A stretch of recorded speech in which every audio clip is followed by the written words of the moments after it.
نماز میں جب قراءت کی بات کی جاتی ہے تو اس سے مراد سورہ فاتحہ کا پڑھنا اور اس کے ساتھ کوئی سورت ملانا مراد ہوتا ہے۔ اب جب بندہ نمازی نماز پڑھ رہا ہوتا ہے تو اس کی تین حالتیں ہوتی ہیں کہ نمازی کبھی امام ہوتا ہے، کبھی منفرد ہوتا ہے، اور نمازی کبھی امام کے پیچھے ہوتا ہے یعنی مقتدی ہوتا ہے۔ جب نمازی امام ہوگا یا منفرد یعنی اکیلا نماز پڑھ رہا ہوگا تو اس کو حکم دیا جائے گا کہ وہ قراءت کے اندر سورہ فاتحہ بھی پڑھے گا اور اس کے ساتھ کوئی سورت یا چند آیتیں بھی ملائے گا۔ لیکن جب نمازی مقتدی ہوگا، امام کے پیچھے ہوگا، تو وہ قراءت نہیں کرے گا، نہ سورہ فاتحہ پڑھے گا اور نہ اس کے ساتھ کوئی سورت ملائے گا، بلکہ امام کی قراءت ہی مقتدی کی قراءت ہوگی۔ اس پر اگر دیکھا جائے تو ہمارے پاس سینکڑوں دلائل موجود ہیں۔ اس میں سب سے پہلی دلیل سورہ اعراف آیت نمبر 204، اللہ رب العزت نے ارشاد فرمایا وَإِذَا قُرِئَ الْقُرْآنُ فَاسْتَمِعُوا لَهُ وَأَنصِتُوا لَعَلَّكُمْ تُرْحَمُونَ، فرمایا جب قرآن پڑھا جائے تو قرآن کو غور سے سنو اور خاموش رہو تاکہ تم پر رحم کیا جائے۔ اس آیت کے اندر دو حکم بیان کیے گئے، ایک یہ کہ قرآن جب پڑھا جائے تو غور سے سننا ہے، اور دوسرا حکم یہ ہے کہ خاموش رہنا ہے۔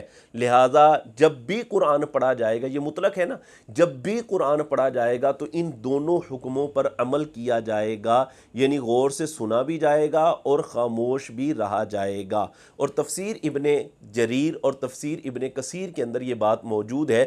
حضرت عبداللہ بن مسعود رضی اللہ تعالی عنہ فرماتے ہیں کہ یہ قرآن کی آیت نماز میں قراءت سے متعلق ہے کہ جب نمازی امام کے پیچھے ہوگا تو یہ اس کے لیے حکم ہے کہ وہ خاموش بھی رہے گا اور غور سے سنے گا بھی۔ یہ حضرت عبداللہ بن مسعود نے فرمایا ہے۔ اس کے علاوہ اگر احادیث سے دیکھا جائے تو بہت سارے دلائل احادیث کے اندر بیان کیے گئے ہیں۔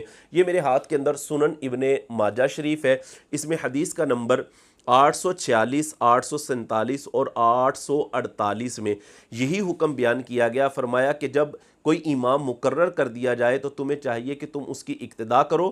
فَإِذَا كَبَّرَ فَكَبِّرُوا، جب وہ تکبیر کہے تم بھی تکبیر کہو۔ وَإِذَا قَرَأَ فَأَنصِتُوا، فرمایا اور جب وہ قرات کرے تو خاموش رہو۔ اسی طرح یہ اگلی کتاب ہے میرے ہاتھ کے اندر، آپ دیکھیں گے سنن ترمذی شریف ہے، اس میں حدیث کا نمبر ہے 313۔ حضرت جابر بن عبداللہ فرماتے ہیں من صلی رکعتا لم یقرأ فیہا بأم القرآن فلم یصلی، جس نے کوئی نماز پڑھی یا کوئی رکعت پڑھی اور اس کے اندر اس نے ام القرآن یعنی سورہ فاتحہ کو نہ پڑھا تو فرمایا اس کی نماز نہیں ہوئی، الا ان یکون وراء الامام، مگر یہ کہ جب وہ امام کے پیچھے ہو، یعنی جب وہ امام کے پیچھے ہوگا تو وہ اب سورہ فاتحہ بھی نہیں پڑھے گا۔ سند کے اعتبار سے یہ روایت بالکل صحیح درجے کی ہے۔ یہ میرے ہاتھ کے اندر سنن نسائی شریف ہے، اس میں حدیث کا نمبر 918 ہے۔ حضرت عمران بن حسین رضی اللہ تعالی عنہ فرماتے ہیں کہ ان النبی صلی اللہ علیہ وآلہ وسلم صلی صلاۃ الظہر او العصر، حضور نے ظہر کی یا عصر کی نماز پڑھائی اور کوئی شخص آپ کے پیچھے قراءت کر رہا تھا۔ فلما انصرف، جب حضور نماز سے فارغ ہوئے تو فرمایا ایکم قرأ سبح اسم ربک الاعلی، تم میں سے کس نے میرے پیچھے یہ سبح اسم ربک الاعلی کو پڑھا ہے؟ تو ایک شخص کہنے لگا، کہتا ہے حضور میں نے، اور میرا ارادہ صرف خیر کا تھا۔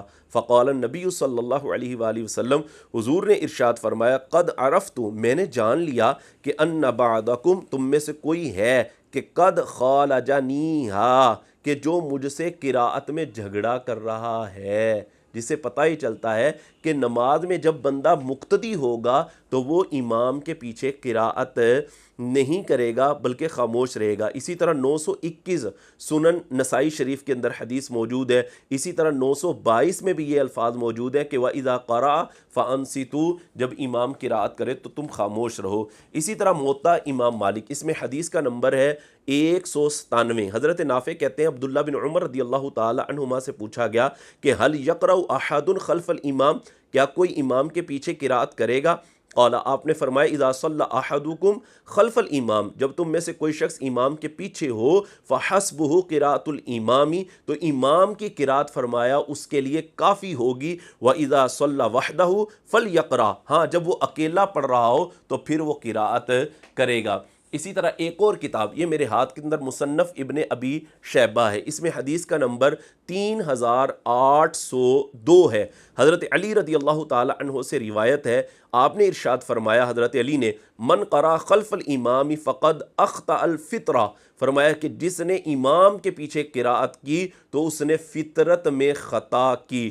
اس کے علاوہ اور بھی بہت سارے اس میں فرامین صحابہ اکرام علیہم رضوان کے بیان کیے گئے ہیں جن میں اسی بات کو بیان کیا گیا ہے کہ امام کی قراءت مقتدی کی قراءت ہی ہوتی ہے، لہذا مقتدی قراءت نہیں کرے گا بلکہ وہ خاموش رہے گا اور غور سے سنے گا، چاہے کوئی سی بھی نماز ہے، وہ ظہر ہے یا عصر ہے۔ اور رہ گئی وہ بات جو روایت بیان کی جاتی ہے کہ لا صلاۃ الا بفاتحۃ الکتاب، یہ جو حدیث ہے یہ امام کے لیے ہے یا اس وقت کہ جب نمازی منفرد ہو، یہ اس کے لیے ہے۔ ویسے ان تمام احادیث سے یہ بات ثابت ہو رہی تھی کہ جب نمازی مقتدی ہوگا تو امام کی قراءت مقتدی کی قراءت ہوگی، ہاں جب وہ منفرد ہوگا یا امام ہوگا تو اس کے لیے یہ حکم ہے لا صلاۃ الا بفاتحۃ الکتاب۔